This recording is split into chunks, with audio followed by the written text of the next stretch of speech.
অনেক গাড়ি থামিয়ে সবাই আনানের বক্তব্য শুনছে। কেউ কেউ ভিড় ঠেলে সামনে আসার চেষ্টা করছে। এর মধ্যে আনানের বক্তব্য শেষ হয়। স্টেজ থেকে নামতে নামতেই মোবাইলে ভাইব্রেট করে উঠল। মন্ত্রীর সঙ্গে এই মুহূর্তে কথা না বললেই নয়। এর মধ্যে কল আসা মানে আনানের মেজাজ বিগড়ে যাওয়া। আনান কপাল কুঁচকে মোবাইল বের করে। যতটা বিরক্ত নিয়ে মোবাইল বের করে ততটা বিরক্ত হওয়া হয়ে উঠল না। মোবাইল স্ক্রিনে গোটা গোটা অক্ষরে বউজান লেখা দেখে প্রশস্ত হাসল। দেরি না করে তাড়াতাড়ি রিসিভ করে কানে চেপে ধরে। তোর মুখ ভার করে বলল, বাড়ি যাব, একা একা ভালো লাগে না, কেউ নেই এইখানে। জ্যোতি আপু টায়ার্ড হয়ে ঘুমোচ্ছে, আমি কার সাথে কথা বলবো? তাড়াতাড়ি আসুন না, আমাকে বাড়িতে দিয়ে আসবেন। আনান তুরের কথাগুলো মনোযোগ দিয়ে শুনল। তুরের এই আদরে অভিযোগ শুনে মৃদু হেসে বলল, আমি আসি, দুজন একসাথে গল্প করব, কি বলো? তোর আরো এক ধাপ মন খারাপ করে বলে, আপনি তো গল্প পারেন না, শুধু ধমক দেন, খেয়ে ফেলা লুকে তাকিয়ে থাকেন। আপনাকে দিয়ে গল্প হবে না। আমার এখন আপনাকে দরকার নেই, আমি সুখ নিরে যাব ক্যাথি স্টেলার সাথে। প্লিজ দিয়ে আসুন না। তুরের কথা আর আদরে আবদারে হাসলো আনান। কণ্ঠস্বর কোমল করে বলল, বর থাকতে এত মন খারাপ করতে হয়? এখন কটা বাজে দেখো, ঠিক 30 মিনিট পর তুমি তোমার সারপ্রাইজ পেয়ে যাবে। আমার মায়াবতীর আবদার বলে কথা, আমি না রেখে পারি? বর শব্দটা শুনে বিরক্ত তুর। লোকটাকে বর হিসেবে থরি না মানে, তার সাথে মায়াবতী নাম থাকতে এসব কেউ না বলবে। খট করে ফোনটা কেটে দিল। চিৎপটাং হয়ে শুয়ে পড়লো বিছানায়। মনে শান্তি নেই। আমার সাথে কথা বলার পর থেকেই তোর আশপাশ করছে। মাকে দেখতে কারই না মন না চায়। তার উপর পুরো দুনিয়াতে আম্মা একজন, যে তোরের সবচেয়ে আপন। তোর ঘড়ি দেখে নিল, 4টা বেজে 35 মিনিট। সময় যেন কচ্ছপের গতিতে এগোচ্ছে। হিজাব টেনে টুনে ঠিক করে উঠে পড়ল। উদ্দেশ্য পুরো ভারী ঘুরে বেড়ানো। আনান মোবাইলের দিকে তাকিয়ে মুচকে হাসলো। আদরিনী খেপেছে মনে হয়। এইদিকে সবাই আনানের মুখের দিকে অদ্ভুত দৃষ্টিতে তাকিয়ে আছে। আনানকে এই প্রথম এত নরম গলায় কথা বলতে শুনেছে। তার সাথে আজ প্রথম আনানের ঠোঁটে অকৃত্রিম হাসি দেখলো সবাই। সবার চোখ যেন কোটর থেকে বেরিয়ে আসার উপক্রম। আনানের সেদিকে নজর নেই। স্টিভকে কল দিয়ে ক্যাথি স্টেলাকে বাড়ি নিয়ে যাওয়ার কথা বলে কল কেটে দিল। মোবাইল পকেটে রেখে সবার দিকে ভ্রু কুচকে তাকিয়ে বলল, হোয়াট? সবাই একসাথে মাথা নেড়ে বলল, কিছু না স্যার। আনান মন্ত্রীর পাশে বসে পড়ল। মন্ত্রী সাহেব হেসে উঠে বলল, একটা কল ডাক্তার আনানের চেহারা বদলে দিল। Any good news? আনান আলতো হেসে বলল, সেই সুযোগ এখনো হয়ে ওঠেনি স্যার, সময় নেবে। আনানের বলা কথা মন্ত্রী বুঝে উঠতে পারল না। আনান মুচকি হেসে পুনরায় বলল, তেমন কিছু না, আপনজনের ফোন কল ছিল। তিনি মাথা নেড়ে আচ্ছা বলে টপিক চেঞ্জ করলেন। হয়তো সে আপনজনের কথাটাও তিনি বুঝলেন না। মাদার ক্রিস্টোফার আর ফাদার জারেডের সাথে কথা বলে স্টিভ ক্যাথি স্টেলাকে নেওয়ার পারমিশন নিয়ে নিল। ক্যাথি স্টেলা তুরের কাছে যাবে শুনেই লাফালাফি শুরু করে দিয়েছে। দুজন বাড়ি থেকে তৈরি হয়ে আসে। স্টিভ গাড়ির দরজা খুলে দিয়ে দাঁড়িয়ে আছে। স্টেলা ক্যাথি জানলার পাশ নিয়ে ঝগড়া করে শুরু করে দিয়েছে। স্টিভ দাঁড়িয়ে সেটাই দেখছে। দেখ কেতলির বাচ্চা, আমি জানালার পাশ ছাড়া বসবো না, তুই ভিতরে গিয়ে বস। স্টেলা বলা কথা শুনে রাগলো ক্যাথি। বলল, স্টিলের বাচ্চা, মুখ বন্ধ কর, বস না, মানা করেছে কে? ওই প্যাকেটগুলো সরিয়ে বস, আমি এই পাশ ছাড়ছি না। স্টেলা কাঁদো কাঁদো মুখ করে বলল, এতগুলো জিনিস আমি একা সরাবো? আমার মতো মাসুম মেয়ের জন্য বুঝি মায়া হয় না? আজ তোর মেথিওর মতো বয়ফ্রেন্ড থাকলে এই দিন দেখতে হতো না, অন্তত কেউ তো মায়া করতো।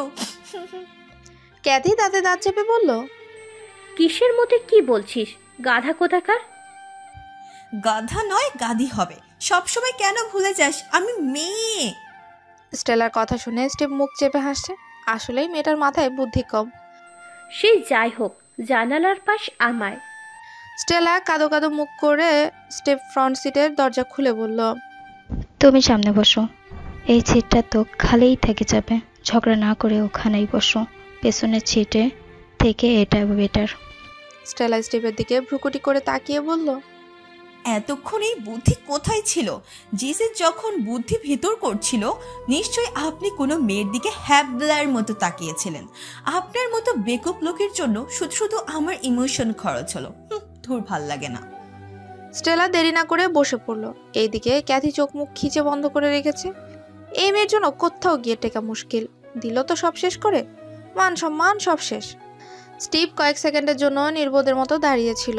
পরক্ষণেই লম্বা লম্বা শ্বাস টেনে নিজেকে ধাতস্থ করে ড্রাইভিং সিটে বসে গাড়ি স্টার্ট দিল। এই মেয়ে আসলেই অদ্ভুত।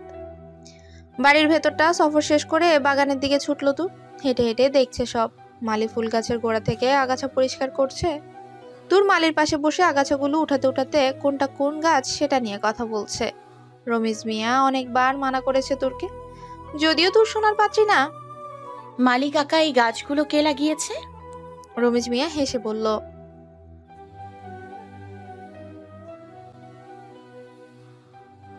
তুর নাসরবান্দা জেদ করে বলল, কিছু বলবে না, ময়লা লাগলে ধুয়ে ফেলবো, সমস্যা কি? তোমার হাতেও তো লাগছে, তুমিও তো ধুয়ে ফেলবে, তাহলে আমি ধরলে কি হবে? রমিজ মিয়া হাসলো।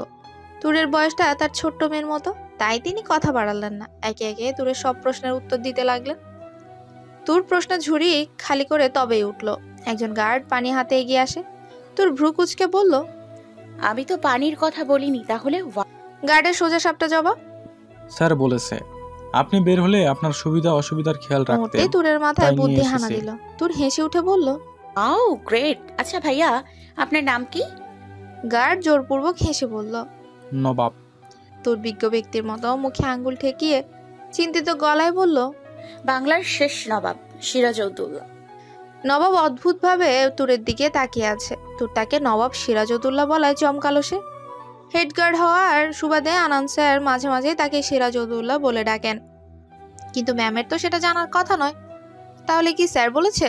নবাব কোনো রকম মাথা নেড়ে বলল, জি ম্যাম, চিনি। তুর হেসে উঠে বলল, আপনার স্যার বলেছে আমার সুবিধা অসুবিধা খেয়াল রাখতে। এখন এইখানে আমার অসুবিধা হচ্ছে, আমাকে খ্রিস্টান পাড়ায় হ্যাভেন এরিয়াতে নিয়ে আসুন। নবাব পড়েছে বিপাকে। তুর এমন ভাবে ঘুরিয়ে পেঁচিয়ে কথা বলল যেটাতে সম্মতিও দিতে পারছে না, আবার মানাও করতে পারছে না। নবাব সিরাজউদ্দৌলার উত্তর শোনার জন্য অপেক্ষা করছে তুর। এর মধ্যে দুজন গার্ড গেট খুলে দিল। কালো রঙের গাড়িটা সাই করে বাড়ির পার্কিং এরিয়াতে ঢুকে পড়ে। আনান এসেছে ভেবে তুর গাড়ির কাছে ছুটলো। বেশ খুশি খুশি লাগছে তার। লোকটাকে যতটা খারাপ ভেবেছে ততটা সে নয়।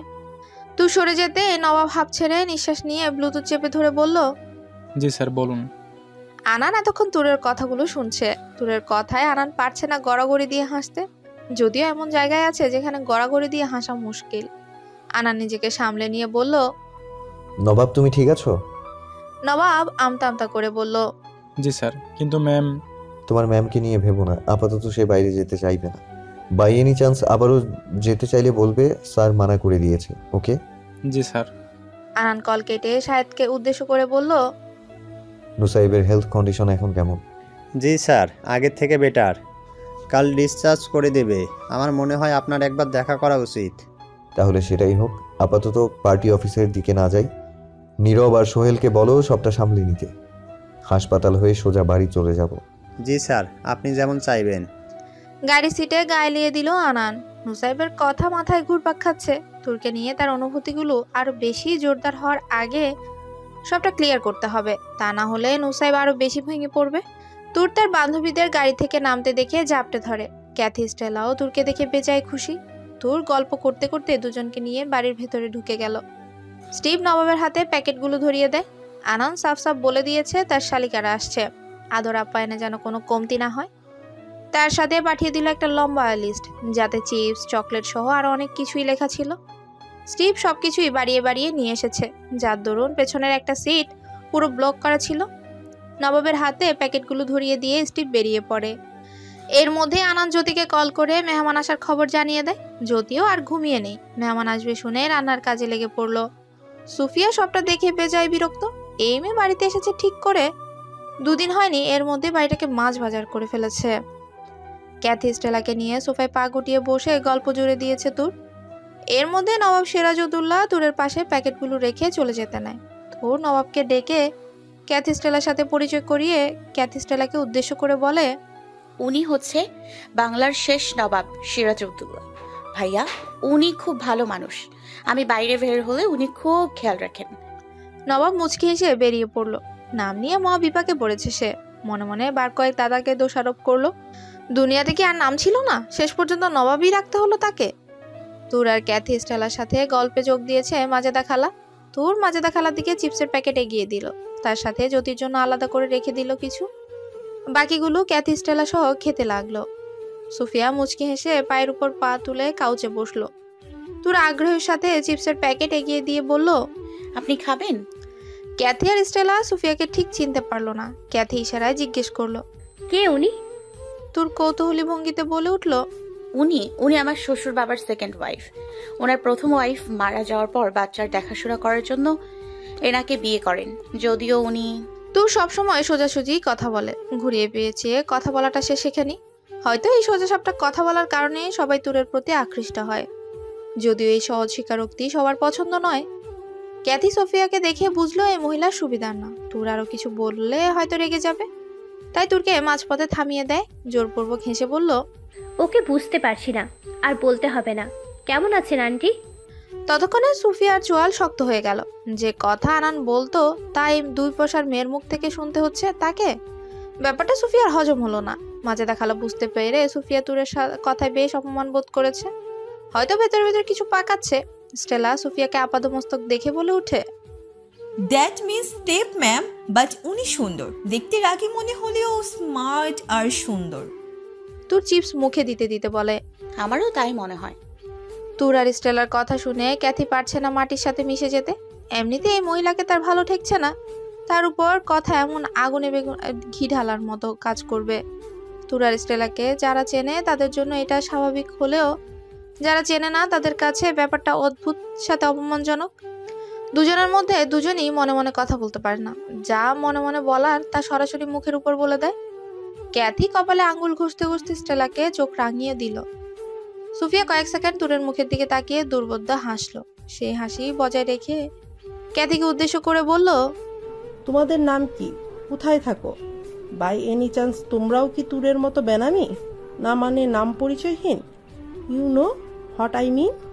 সুফিয়ার কথায় চমকে উঠলো ক্যাথি। স্টেলার বুকটা ধক করে উঠলো। ক্যাথি বুঝতে পারছে সুফিয়া তুরকে মিন করে কথাগুলো বলল। মাজেদা খালা আচম্বিত চোখে তাকিয়ে আছে সুফিয়ার দিকে। সুফিয়া যে তুরকে আঘাত দেওয়ার জন্য কথাগুলো বলছে তাই স্পষ্ট। মাথা নিচু করে ফেললো তুর। সুফিয়ার বলা কথাগুলো তাকে গভীর আঘাতে জর্জরিত করে ফেলেছে। মুহূর্তেই চোখ জোড়া ভিজে উঠে, তার সাথে ঠোঁট দুটো তিত্তির করে কাঁপতে লাগলো। গলাটা কেমন ধরে আসছে, মনে হচ্ছে বুক থেকে গলা অবধি কেউ ক্রমশ খামচে ধরেছে। সুফিয়া বাঁকা হেসে কাউচে গায়ে নিয়ে বসলো। থুতনিতে হাত ঠেকিয়ে প্রশস্ত হেসে বলল, জানো, আমার আনানের ছোটবেলা থেকে একটা অভ্যাস আছে, রাস্তায় পড়ে থাকা জিনিসপত্র কুড়িয়ে ঘরে নিয়ে আসা। যেটা দুনিয়ার কাছে সেটা অপ্রয়োজনীয় কিংবা পরিত্যক্ত, কেন জানি আনানের কাছে তা মূল্যবান মনে হয়। তুর্কেই দেখো কেমন সাজিয়ে গুছিয়ে ঘরে তুলেছে। You know what, he is so kind. তা না হলে এমন নামি দামি ব্যক্তি হয়ে কেউ তুরের মতো মেয়েকে বিয়ে করে, যার কিনা পিতা মাতা ঠিক নেই। অন্যের ভালো করতে করতে আনার নিজের ভালোটা বুঝলো না। কয়েক সেকেন্ড থেমে সুফিয়া বাঁকা হেসে পুনরায় বলে উঠল, ইউ আর সো লাকি তুর, তুমি আনানের মতো একজন মানুষকে পেয়েছো। কজনের ভাগ্যে এমন মানুষ জুটে বলো? নুসাইবের পাশে বসে আপেল কাটছে নিহারিকা। নুসাইব তপ্ত নিঃশ্বাস ফেলে বলল, জানিস আফু, এখন আমার না খুব আফসোস হয় এই ভেবে আমার বাবা একজন ডাক্তার। রিক্সা চালক হলে হয়তো এতটা আফসোস হতো না। নিহারিকার ফল কাটা ছুরি রেখে বলল, পাগল নাকি? কেন এমন মনে হচ্ছে? তুই তো জানিস আমাদের বাবা পৃথিবীর সবচেয়ে ভালো বাবা। তাহলে? বোনের কথায় প্রশ্নবিদ্ধ চাহনিতে বলল, শুধু ভালো বাবা হওয়াটা কি যথেষ্ট? ভালো বাবা কি ভালো মানুষ হতে পারে না? নিহারিকার কপট রাগ দেখিয়ে বলল, গুলির বুলেট দুটো পিঠে লেগেছে, মাথায় না। কি সব আবল তাবল বলছিস তুই? বোনের কথায় হাসলো নুসাইব, বেদনাদায়ক সেই হাসি। অতঃপর মনে মনে বলে উঠল, পিঠে লাগা গুলির বুলেট দুটো সবাই দেখছে, সেই ক্ষত দুটো সারিয়ে তোলার চেষ্টাও করছে, কিন্তু কেউ তৃতীয় বুলেটটা দেখল না। কেউ সেই গুলি চালানোর ব্যক্তির খোঁজ করল না। সেই বুলেট যে আমার হৃৎপিণ্ডে এপার ওপার করে ফেলেছে, কেউ দেখল না, কেউ না। এর মধ্যেই কেবিনের দরজায় নক করলো আনান। নিহারিকার মাথার ঘুমটা টেনে দরজা খুলে দিল। নুসাইব যেন আনানকে দেখে একটু বেশি খুশি হলো। আনান বলার আগে নুসাইব বলে উঠে, আপু, ডাক্তার আনোয়ারের সাথে আমার কিছু কথা বলার আছে। নিহারিকা বুঝলো ব্যাপারটা হয়তো তাদের ব্যক্তিগত, তাই আনানকে বসতে দিয়ে বেরিয়ে পড়লো সে। কি এমন কথা বলার আছে যার জন্য আলাদা স্পেস চাইছে? চিন্তিত নিহারিকা, কি এমন কথা আছে যা আমার সামনে বলা যাবে না? নিহারিকা ভেতরে ঈষৎ ভয় জেগে উঠে। নুসাইবের ভেতরে বড় কোনো সমস্যা হয়ে যায়নি তো? বুঝতে পারছে না সে। মনের মধ্যে কেমন কু ডাকছে।